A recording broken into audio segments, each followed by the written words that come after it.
우리는 지금까지 300여 개의 문제를 풀었습니다. 우리가 봤던 그 문제에 있는 통계표는 대개 표본조사 결과죠. 자, 조사를 하는 방법에는 크게 전수조사, 표본조사가 있습니다. 전수조사는 구성원 전체를 조사하는 조사를 말하죠. 근데 이것은 극히 어렵습니다. 그래서 표본을 추출하죠. 이와 같은 표본을 추출해서 조사하는 것을 표본조사라 그러죠.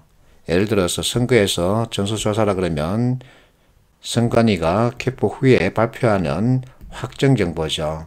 표본조사는 선관위가 개표 후 발표하기 전에 유권자들 대상으로 설문해서는 그 결과를 발표하는 추측정보입니다.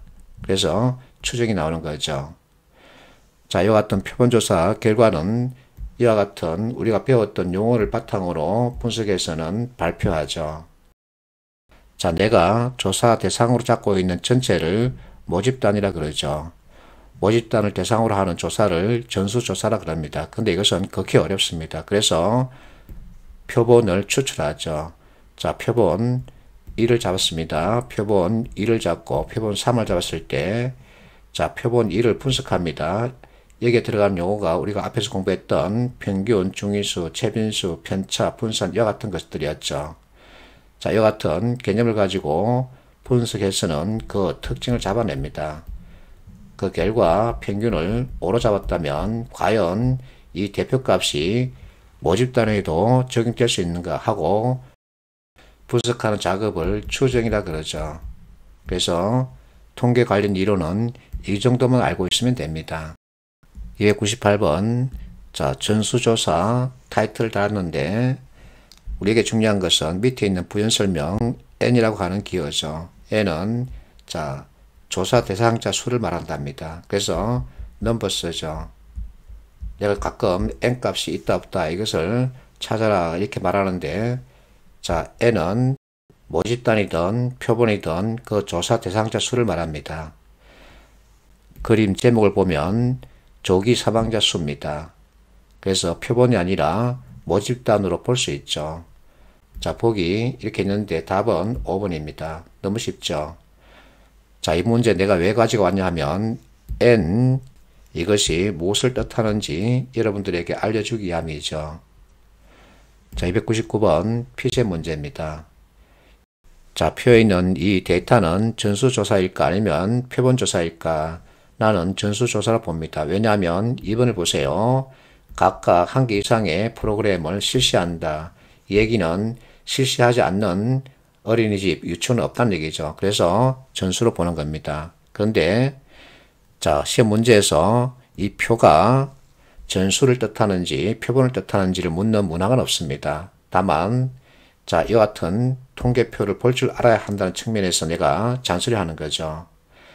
자, 기억력 띠끌리얼이 있는데 너무나 쉽습니다. 기억 맞고 니은 맞습니다. 그러면 선택지 자, 4번 리얼이 있습니다. 그래서 리얼을 안 볼 수는 없죠. 결국 이 블랭크 값을 찾아서는 비교해야 된다는 얘기죠.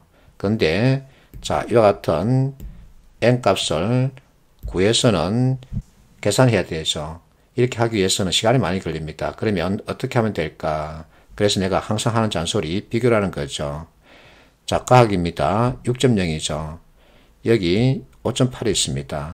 자, 어쨌든 합계는 같기 때문에 이들 숫자 비슷하게 볼 수 있죠. 그러면 2500 정도 볼 수 있습니다. 자, 여기 27.9 비슷한 데이터 없습니다. 2배도 없죠. 그러면 그 절반을 보는 거죠. 그래서 이것이 2500보다 많냐 적냐 이것을 판단하면 되죠.